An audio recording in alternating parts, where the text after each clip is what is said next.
You will never know about this result, saying that nobody ever knew about the result. Okay. George Christensen. I've had a couple of people give me what they say is the result. I'm not saying this is credible or this might have happened, but it's being suggested to me 11-10. That's what's been suggested to me from two sources. Now, if it's a secret ballot, how can you prove it either way? And maybe these people have heard from people who are spinning on Barnaby's behalf or are spinning on Barnaby's behalf, but two different sources are telling me 11-10. Do you want to say whether they would be the sort of people that would suggest it was close for means? One is, one isn't. Right, okay.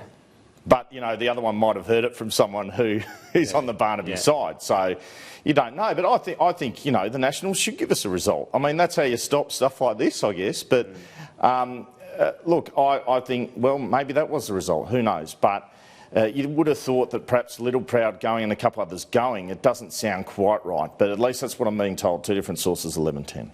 The day for Michael McCormack, I mean, the way he handled it, at least today, I thought was pretty good. He didn't go out there and do 5-metre interviews. He spoke briefly on the way to church and said, this is not my focus.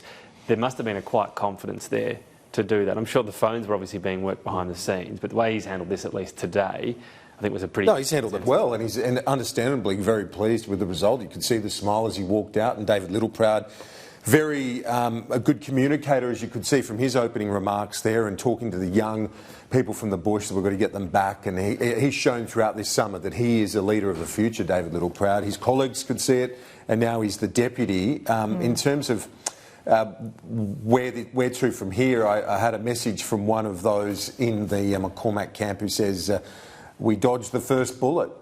So there's an expectation that there'll be more bullets to come, and I think that's... What a great message. We dodged the first bullet, and unfortunately for McCormack and his team, I just don't see Barnaby Joyce stopping until he gets back to that top job. There's a real decision as well to be made in the next few months, probably with David Littleproud, Laura, depending on what builds here.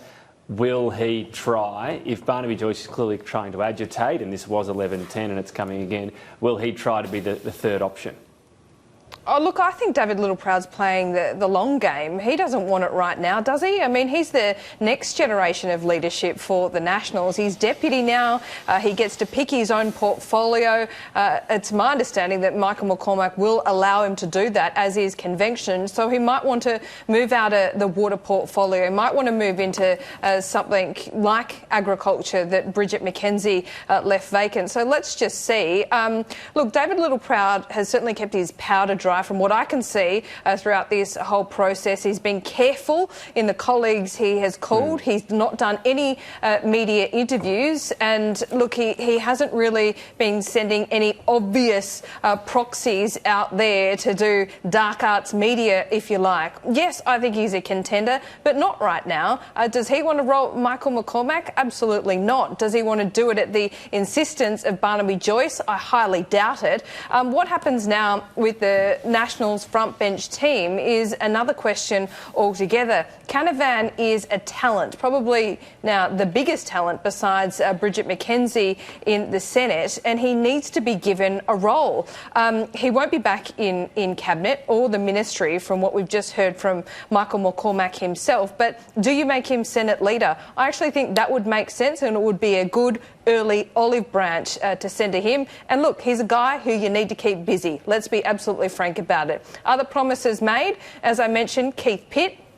I believe promises have been made to him. He didn't, or he obviously failed at becoming the deputy leader. I've also heard that perhaps Michelle Laundry was promised some kind of cabinet position. Again, look, all this posturing happened before the vote and will certainly rev up now.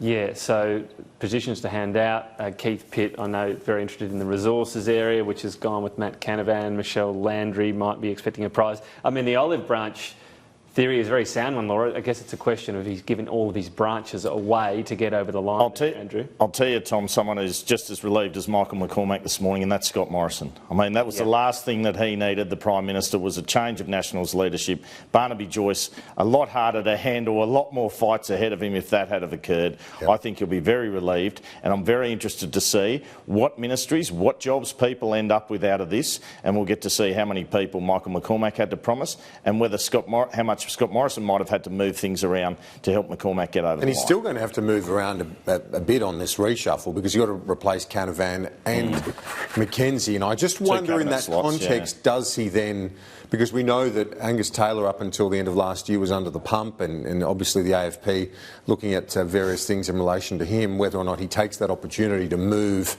him out of energy.